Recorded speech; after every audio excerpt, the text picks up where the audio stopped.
We're going to continue our conversation of ladder and pictorial diagrams in this video. Now, I am hoping that everyone looked at the video that was labeled AC10, okay, because that was our last diagram. Now, we converted this to a ladder diagram and we talked about the differences from the prior one. Remember, we have an indoor unit and outside unit. These don't always have to be the same voltages. They can have big voltage differences between indoor and outdoor. Now, in this diagram, this is our next one. Let me pull it up a little bit bigger. Let's go ahead and take this to full screen and see what we can do about increasing the size for you guys. Okay, so in this diagram, it's components all over the place. However, when you look at it closely, there is a pretty clear delimitation between the indoor and the outdoor, just like we had in the prior one. Okay, so if I draw this delineation in, okay, let's go ahead and put this in with a wire color that I won't use. Okay, if I draw right here, okay, and come across, everything above the line is on my indoor unit. Everything below the line is on my outdoor unit. This is a split system. Could be residential, could be light commercial, could be commercial. It is a split system. It is an air conditioning system because we're using low voltage. Okay, now the only thing that connects the indoor and the outdoor unit are basically two wires. Okay, we have a common from the transformer, okay, that connects to my relay coil down here, and we are going to use Y from the thermostat to connect to the other side of my relay coil. So those are my two wiring connections between indoor and outdoor. Now, let's go ahead, while we're at that, let's go ahead and draw those two in. Okay, I am going to go ahead and use, and I hate to do it because it doesn't always show, actually, let me click off of this line. It doesn't always show up very well. But I'm going to go ahead and I'm going to use my Y. Okay. We'll use a yellow wire. And again, I don't necessarily always like using yellow because, but we have to go through my pressure switches. Okay, because I have to make sure my pressures are good in my unit, and that provides the safety controls. Okay, so that's my Y wire. Now, I also do have to provide a common. Okay, let's click off the wire so I don't change the color. We're going to go ahead and use brown as my common. So I'm going to come out here.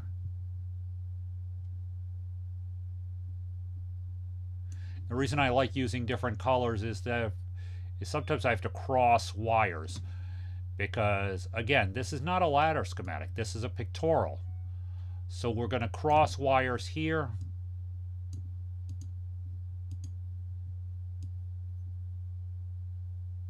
Okay. And I'm also going to go ahead and come out and I'm going to provide my common to my outdoor unit. And again, this is the only place that my indoor and outdoor unit connect electrically. Okay, is these two wires. This is usually 18.2, 18.3, 18.4 wires, depending on how many conductors I need for outside. Okay, if you're running a heat pump, you obviously need more conductors. Now, in this case, you'll notice the thermostat is a little bit different. In our last diagram here, we had a W terminal. In this diagram, I have a Y2. Now, my compressor in this case is only single stage, but we're going to talk about that Y2 as we continue with our diagrams. Okay, now, let's go ahead and finish my low voltage. I want to go ahead and tie in my indoor fan relay with my G terminal. Let's go ahead and just use green wire for it since that's most often what you see. Okay, so I'm going to tie in my G terminal wiring.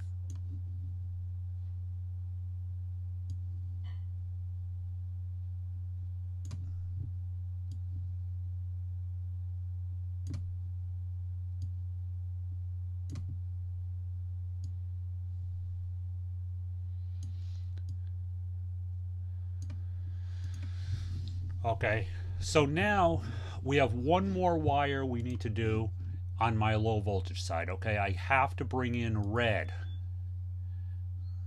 And again, I'm going to bring this in as closely as I can.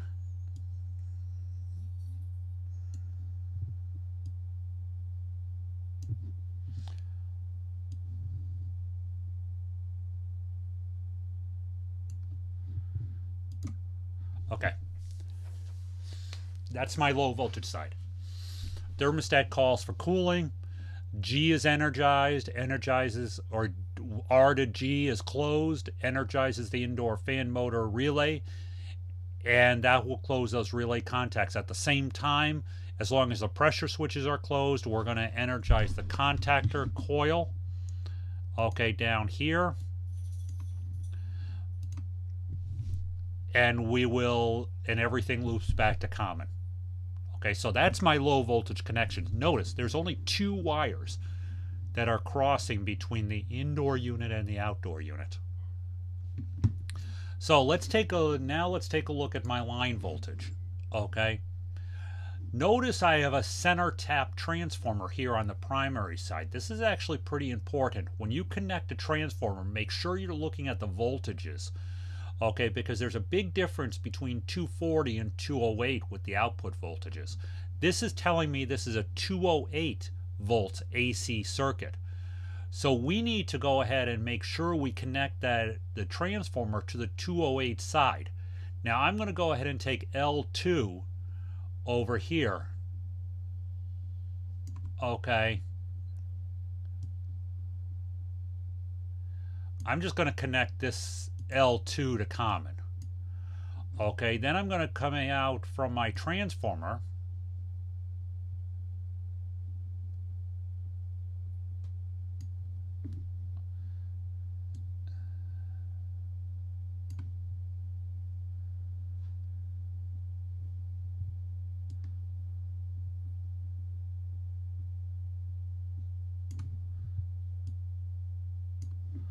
Okay, and I'm going to make sure I connect into the 208 side.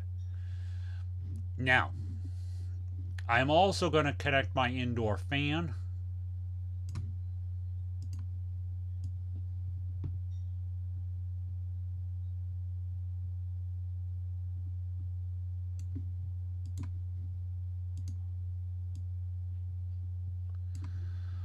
Okay, because that needs to be connected. So on and then I'm going to connect my indoor fan, that side, the line side, to there as well. Okay, now I do need to come off of here and I need to provide line voltage.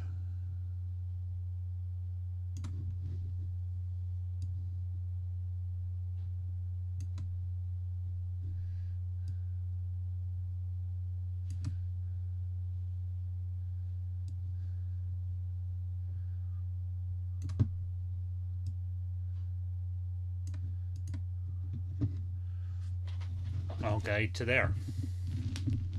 So that's everything in my air handler. Now let's look at the condenser. We have the same diagram as we basically did the last time. Okay, I have 2 PSC motors.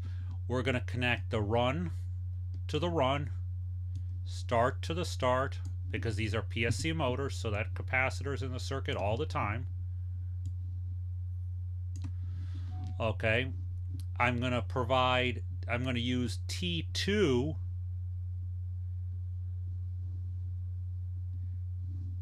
Actually, let's bring that down. We're going to use T2 as my common.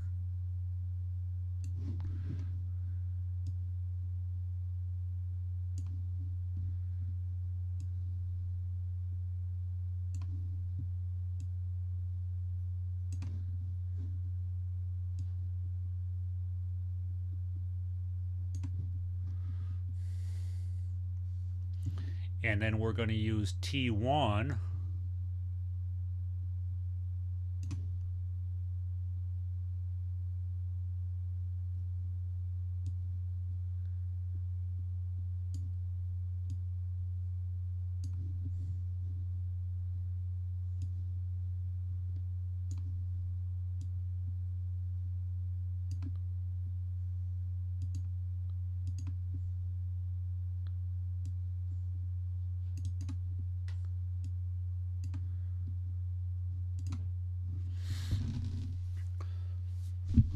Okay, now the only thing I do have to tie in is I have to tie in my L1 and L2.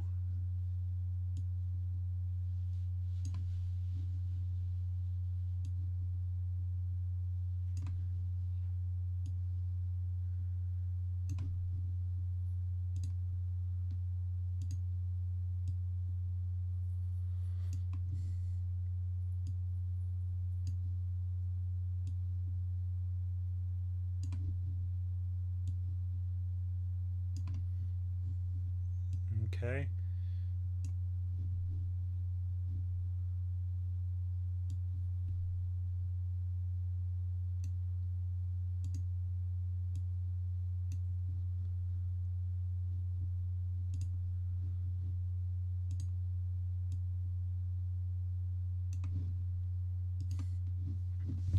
And we have a complete circuit.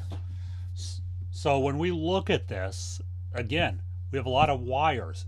It's tough to see a sequence of operation. And by what sequence of operation is, remember, all I'm talking about is what comes next. So when the thermostat calls, what closes. Okay, I see my wiring, I see component location, but it's very spread out and it's a mess. So when we take a look at the ladder diagram, okay, we'll take a look first at the last circuit's ladder diagram because there was some differences. Okay, again, we had 240 volt, 240 volt, we're fine there. Okay, that was the same thing, but now I had a dual pressure switch here. Okay, in this diagram, we don't have a dual pressure switch, I have two pressure switches. So we just have to change that. Okay, instead of the dual pressure switch, I'm going to put two pressure switches in here. Okay, I'm going to come back to my parts, and I'm going to take my low pressure switch. I'm going to copy that. And all I'm going to do is paste that in.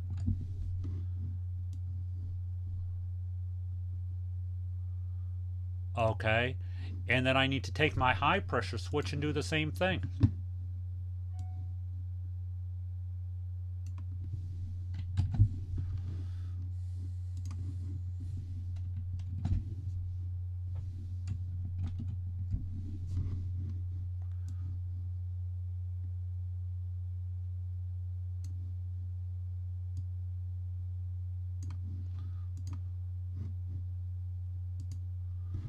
Okay, so now I have my high pressure switch.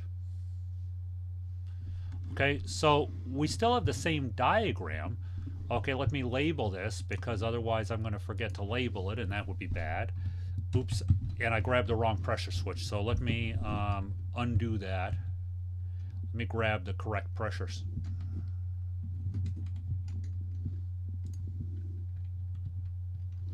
Come back over here, grab the correct pressure switch because I need a high pressure switch. For some reason that didn't copy. So let me try that again.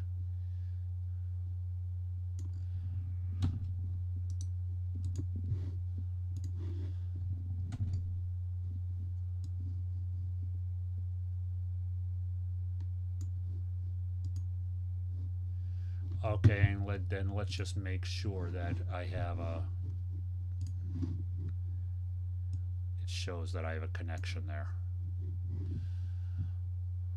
Okay, and then let me label this because if I forget, that's not a good thing. We want to make sure we always have our schematics labeled.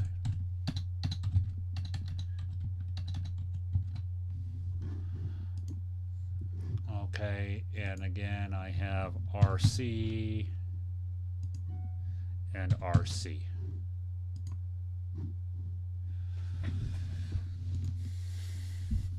Okay, so when we look at our schematic diagram, oh, and let's fix the label here. This is 208 volt.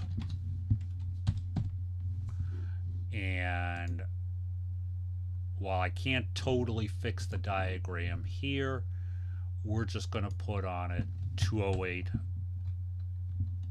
volt. Okay, and I don't know if I can do that, but I'll correct that there.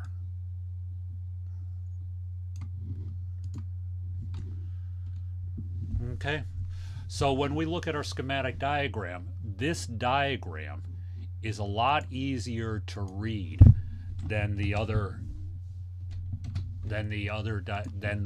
in terms of a sequence of operation. It's a lot easier to read this than that, because I can look at this very clearly and see, okay, when the thermostat closes, what gets energized, what gets de-energized, where are the points where I'm going to take voltage readings if something happens, what's in series with each other.